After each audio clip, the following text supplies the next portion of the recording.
Before we start, warning. Spoilers ahead. Today, I'm going to recap a 2013 Korean crime thriller movie called New World. An undercover police officer goes deep inside the heart of a Korean crime syndicate. When the head of the organization is killed in a mysterious accident, he is trapped in the succession war. Will he be able to take them down? Gold Moon is the biggest crime syndicate in Korea that operates under the face of a legitimate corporate enterprise. It runs under the leadership of Chairman Sok, the man who managed to unite various crime clans under Gold Moon. He was recently able to escape prosecution on several charges. In the process, he realizes that the police might have a spy inside his organization. Ja-sung, a high-ranking player in the organization, and his men are doing a witch hunt to find them all. They capture a suspected member and torture him to get a confession. They aren't able to get a confession, so they kill him and ditch his body into the ocean inside a barrel. Meanwhile, Chairman Sok is on the way back from his mistress' house. A truck suddenly appears at an intersection and rams the car. The emergency unit manages to arrive on time and brings Chairman Sok to the hospital. The news about it quickly spread and the whole organization gathered at the hospital. Ja-sung meets with Jong-gu there, one of the 3 top leaders under Chairman Sok. He then goes to the airport to greet the other leader, Chung, who just came back from Shanghai. Chung is a rather eccentric man, but he considers Ja-sung as his close friend as they have known each other for a long time. On the way to the hospital, Chung gives Ja-sung a watch as a gift to celebrate his wife's pregnancy. But Ja-sung declines the gift because it's a knockoff brand and mocks him for buying it. Being an eccentric person, he lashes his frustration at his subordinate for telling him that it looks real. All of the organization leaders have gathered at the hospital to wait for the operation result. The doctors come out from the operation room and announce that Chairman Sok has passed away. The news makes Jong-gu angry with the doctor and leaves the others confused as the organization's future becomes uncertain. On the next day, they held a grand funeral ceremony to give their last respect to Chairman Sok. The police also show up to do surveillance, which angers Jong-gu. He confronts them and smashes their camera. Chief Kang, a police chief leading the investigation against Gold Moon, comes to help his subordinate. Jong-gu backs out and pays them for the broken camera. Back at the police headquarters, the higher-ups are discussing the contentious factions vie for succession after the death of Chairman Sok. Gold Moon is an amalgamation of the Yebum clan, Jel clan, and Nufmoon clan. 3 candidates will likely fill the open seat of Gold Moon's new chairman. The first candidate is Chung, supported by the North Moon clan, and has close ties with the Triads and often manages businesses outside Korea. The second candidate is Jong-gu, supported by the most prominent Yebum clan, and was close to Chairman Sok. These 2 candidates are the most likely to fill the vacant seat as they are the most influential leaders at the organization. The last candidate is Suki, backed by the Jel clan. But Suki is old, and his power is unlikely to match the other 2 candidates. The police plan to influence the succession process to bring them down. Ja-sung is playing a board game with an unknown lady. He tells her about the upcoming board meeting held in 2 days to discuss the succession process. Suddenly he becomes annoyed and heads to an abandoned building to meet a particular person. That person is Chief Kang. Ja-sung turns out to be an undercover cop that infiltrates the Gold Moon Syndicate, and the unknown lady before is his handler. He has risen through ranks for the past 8 years and has become the 5th rank in command, just under the 3 top leaders and Chairman Sok. He is mad at Chief Kang because he promised him that his job would be done once they took care of Chairman Sok. But his handler told him that now he has to assist the mission to influence the succession process. He is also pissed because somehow Chief Kang knows that his wife is pregnant and presents him. That means that someone is following him without him knowing. He feels frustrated by the situation, but he has no other choice. 2 days later, they held the board meeting as planned. They decided to fit a voting session next week to pick the new chairman. As expected, 2 opposing factions arise between Chung and Jong-gu. Ja-sung is closer to Chung, but he does not officially support anyone. He walks back to the car park with Chung.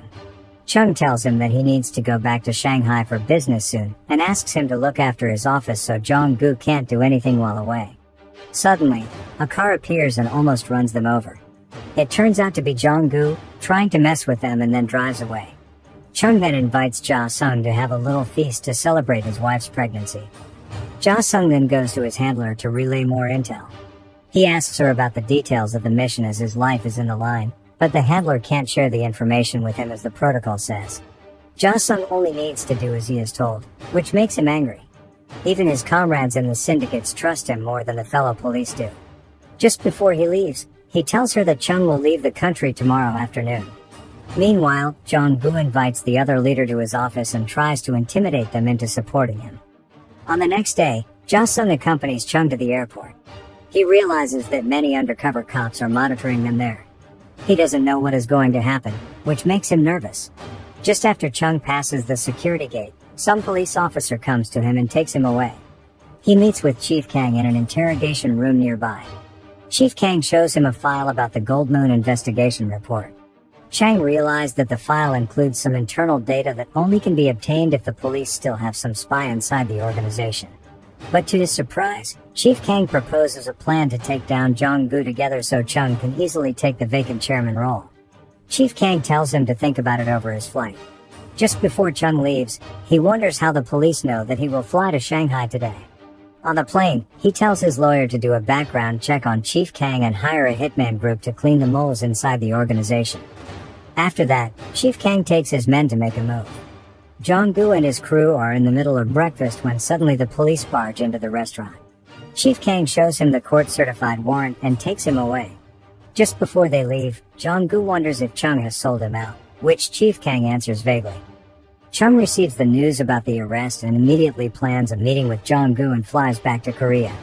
When he arrives in Korea, he goes straight to meet Jong-gu and exchange some heated conversation which ends with Jong-gu warning him. But Chung insists that the one leaking the information was not him. Chung then goes to meet with Chief Kang discreetly in an empty stadion. He gives him a box full of mooncakes as a token of appreciation. Chief Kang checks the gift and finds bundles of money inside the mooncake. Chung hopes that it can smoothen things up for his future business with his help. He declines it and throws them on the floor. Ja-sung brings his wife to an obstetrician to monitor her pregnancy. On the way back, his wife gets a call and receives it in private. It turns out that it's from Chief Kang, asking her about Ja-sung. She spies on his husband behind him for Chief Kang. Like her husband, she feels that this espionage mission has put a lot of stress, so she wants to quit. She also feels more loyal to her husband now since he is the one who helped her out of his miserable old life. The background check result on Chief Kang has finally arrived. Not only information about Chief Kang, the Chinese hacker Chung hired manages to get classified information about the whole espionage mission. The file he reads shocks Chung. Meanwhile, the hitman group that Chung employs has arrived in Korea. They are a famous Chinese hitman group called the Yanbian Hobos. Ja-sung suddenly calls Chung, asking about his sudden arrival in Korea. Chung acts friendly as usual, then tells him to meet him in a warehouse because he has a special surprise. Ja-sung has a bad feeling, but he can't decline it. The Yanbian Hobos make their first move. From the hack file, they know the identity of Ja-sung's handler and visit her. She fights back, but the Yanbian Hobos manages to get her alive. Ja-sung arrives at the warehouse and comes inside with his trusted subordinate, Suk-myu. Chung tells him to open a barrel to get the surprise that Chung promised on the phone before. Ja-sung cautiously approaches the barrel and opens it. To his surprise, he finds his handler inside, stripped to her underwear and all bloody.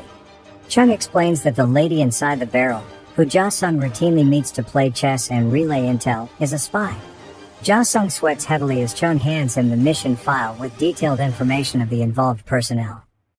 It was at this moment that he knew. He fucked up. Chung has one final surprise for him and tells him to flip the file to the last page. Just before he manages to read the final page, Chung grabs a spade and viciously hits Suk-myu. Unknown to Ja-sung, his most trusted subordinate in the organization is also an undercover cop. Chung manages to find all the spies around Ja-sung and eliminates them as a gift for him. This confuses Ja-sung because although Chung has the mission file, somehow he doesn't know his real identity. Chung tells the Yanbian Hobos to have some fun with the handler's body, making Ja-sung grab a gun and shoot her to save her from what the Yanbian Hobos will do to her. Meanwhile, Chief Kang goes to the prison to meet Jong-gu. He gives Jong-gu photos of Chung and him, making Jong-gu think that Chung is the one who sold him. Jong-gu then tells his men to do a little retaliation to Chung. On the next day, Ja-sung goes to Chief Kang to discuss the situation. Chief Kang tells him that their system is hacked, and all of the classified information has been leaked. Ja-sung desperately wants to pull out from the mission, but suddenly Suki, the organization's third leader, appears.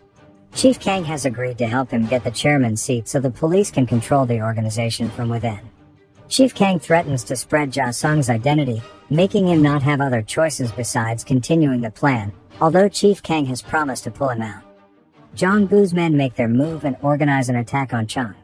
Despite being outnumbered, he manages to give the attacker a hard time. He is trapped inside an elevator full of Jong-goo's men. He takes them down, but it leaves him heavily injured. The police come and bring the wounded to the hospital. Jong-goo's men also try to get Ja Sung's wife, but the police are already waiting for them. Unfortunately, the shock makes his wife having a miscarriage. The doctor tells Ja Sung that his wife's stress level has affected the pregnancy. Ja Sung hears about what happened to Chung and goes to the hospital. His condition is terrible. Chung wants to talk with his best friend for the last time. He tells him to choose a side for his own good, signaling that he knows Ja Sung's identity. Just before Chung passes away, he tells Ja Sung that he leaves a present in his office safe. The organization then held its second funeral this month, sending off one of the succession candidates. With Chung's death and Jong-gu locked in the prison, Suki's succession seems to be a smooth ride. Ja Sung goes to Chung's office and finds his file inside the safe. He also finds a watch, a present that Chung promised, but it is not a knockoff brand this time. He realizes that Chung is really his true best friend. But he realizes it too late. On the voting day, Suki asks Ja Sung to ride with him to the board meeting.